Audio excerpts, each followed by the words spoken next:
Hey everyone, in this video I'm just going to show you how to uninstall applications on your MacBook.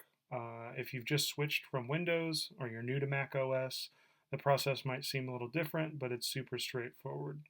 The first and most common method is just to use Finder. So you can open Finder by clicking on this blue smiley face icon. From there you can just go to your applications folder and then you can just drag an application straight to the trash, or alternatively, you can just right click on an application and say move to trash.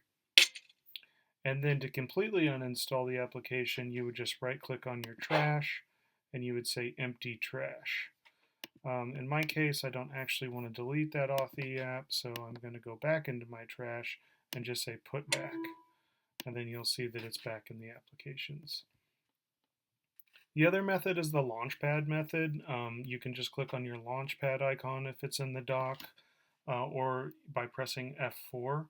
And then from here, you just find the app you want to install. If you have a lot of apps, just use the search bar at the top, like so. But from here, you can just click and hold the app icon until it starts wiggling. You'll see an X in the corner of the apps, and it can be uninstalled that way. So just hit X, delete, and note that like this method works only for apps that are downloaded through the App Store.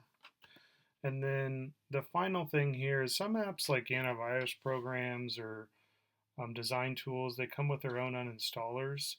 So for example, if I go back to the Finder, go to Applications, you'll see Adobe Photoshop right here.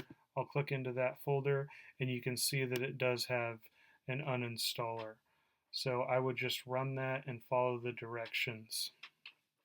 And that's it. Uninstalling applications on the MacBook is that simple. If you have any questions, please comment below. Thanks.